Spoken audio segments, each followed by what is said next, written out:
Welcome to today's podcast, where we dive into a thought-provoking debate on a topic that affects us all, public transportation.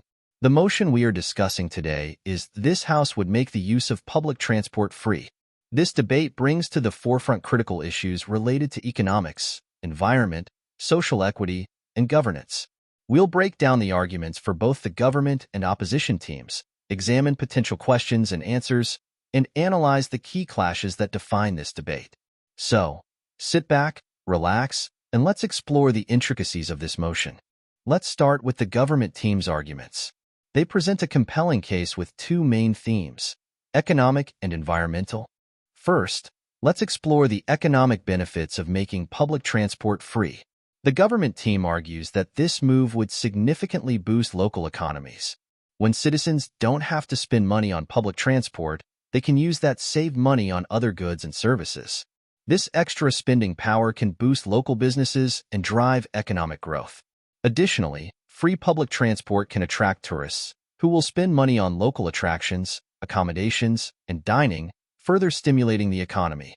A prime example of this is Tallinn, the capital of Estonia, which implemented free public transport for residents in 2013.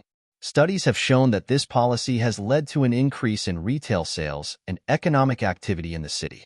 By making public transport free, the government can stimulate economic activity and support local businesses, leading to a more vibrant and prosperous economy.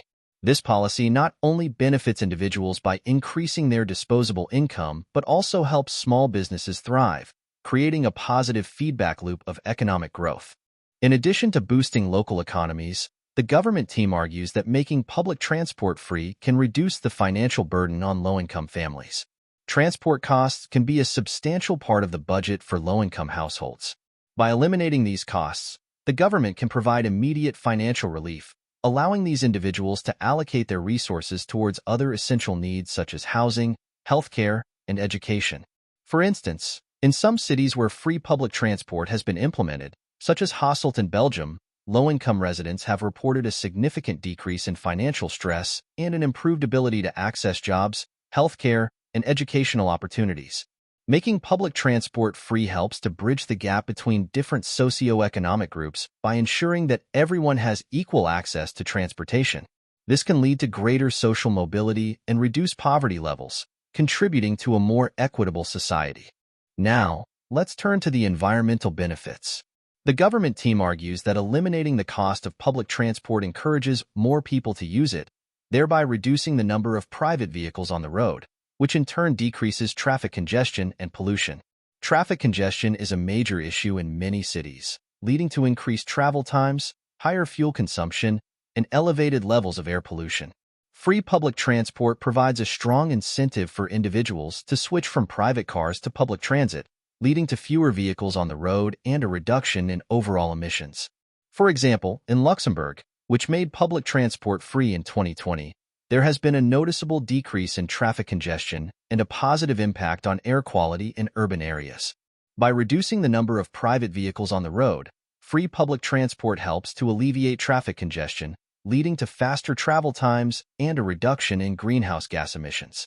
This contributes to cleaner air and a healthier environment, addressing both immediate urban issues and long-term environmental challenges. Furthermore, making public transport free encourages urban development around transit hubs, leading to more sustainable city planning and reduced urban sprawl. When public transport is free and widely used, cities are incentivized to develop infrastructure and services around transit hubs. This can lead to more compact, walkable cities with efficient land use.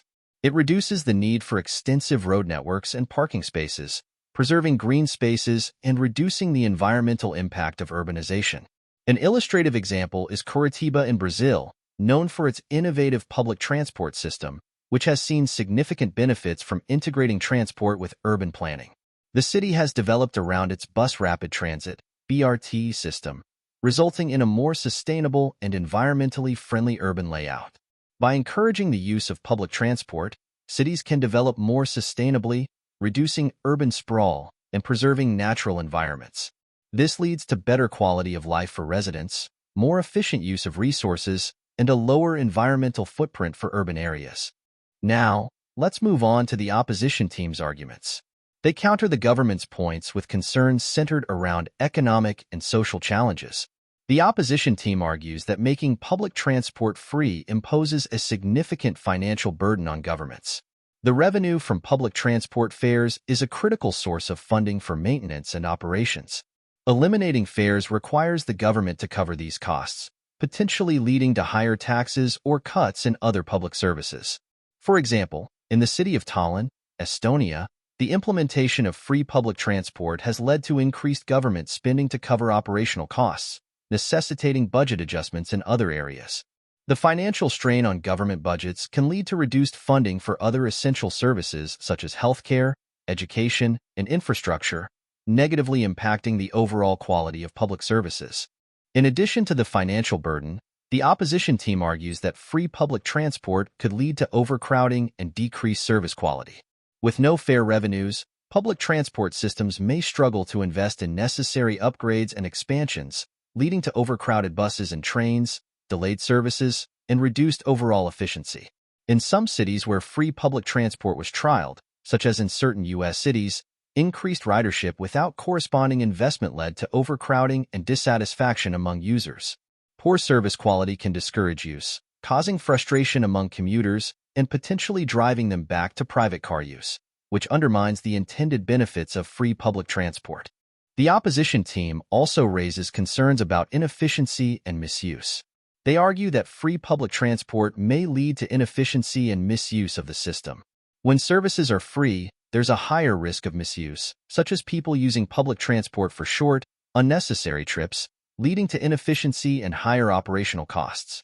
For instance, in the case of Chengdu, China, a trial of free public transport saw an influx of short, non-essential trips, which clogged the system and reduced efficiency. Misuse of public transport systems can lead to inefficiency, making it difficult for those who need it most, e.g., commuters, students, to rely on it for timely and effective transportation. Finally, the opposition team contends that free public transport does not necessarily address the underlying issues of social inequality. While free transport reduces costs, it does not address other barriers such as the availability of routes and service times that meet the needs of lower-income and marginalized communities. In some cities with subsidized transport, like Paris, France, lower-income neighborhoods still face challenges with fewer transport options and less frequent services compared to wealthier areas. Without targeted improvements to the transport network, simply making it free can perpetuate existing inequalities, as marginalized communities may still lack access to reliable and convenient transport options, thus failing to achieve true social equity. Now that we've heard both sides of the argument, let's delve into some potential questions each side might ask the other and the expected responses. Questions from the government to the opposition. The government might ask, how do you propose to address the financial burden of transport costs on low-income families if public transport is not made free? The opposition might respond by proposing targeted subsidies or vouchers for low-income families to help cover transport costs, ensuring that those who need financial assistance receive it without eliminating fare revenue entirely. Another question from the government could be, what measures would you suggest to mitigate traffic congestion and pollution if public transport remains a paid service? The opposition could suggest investing in infrastructure improvements, such as dedicated bus lanes and expanded cycling paths, and implementing policies like congestion pricing to reduce traffic and encourage the use of public transport without making it free. Questions from the opposition to the government. The opposition might ask, how do you plan to sustain the quality and expansion of public transport services without fare revenue? The government might argue that the increase in public transport usage will justify increased public funding, supplemented by savings from reduced road maintenance and healthcare costs associated with lower pollution levels. Another question from the opposition could be, what strategies will you implement to prevent the misuse and inefficiency of free public transport? The government could propose measures such as monitoring usage patterns, implementing a registration system for frequent users, and increasing service frequencies to prevent overcrowding and ensure efficient use of the transport system. Now, let's examine the key clashes in this debate. First, economic impact. The government argues that free public transport increases disposable income, stimulates local economies, and reduces the financial burden on low-income families. On the other hand, the opposition contends that it imposes a significant financial burden on governments, leading to higher taxes or cuts in other services, and could potentially result in a decline in transport service quality. Second, environmental benefits. The government claims that free public transport reduces traffic congestion and pollution and promotes sustainable urban development. The opposition counters with concerns about potential overcrowding, decreased service quality, and misuse of the system with unnecessary trips. Third, social equity and access. The government believes that making public transport free ensures equal access to transportation, improves social mobility, and reduces poverty. In contrast, the opposition argues that it does not address the availability of routes and service times, may perpetuate existing inequalities, and can cause inefficiency for essential users. As we wrap up today's discussion, it's clear that the debate over making public transport free is multifaceted, touching upon economic, environmental, and social dimensions. Each side presents valid points, highlighting the complexity of policymaking in public transportation. The government team envisions a future where free public transport drives economic growth, reduces financial burdens, and fosters sustainable urban development. Conversely, the opposition warns of the financial strain on governments, potential declines in service quality, and inefficiencies that could arise from misuse of the system. Thank you for joining us on this journey through the debate on free public transport. We hope this discussion has provided you with a deeper understanding of the various factors at play and the potential impacts of such a policy. If you have any thoughts or questions, feel free to reach out to us on our social media channels. Stay informed, stay engaged, and take care.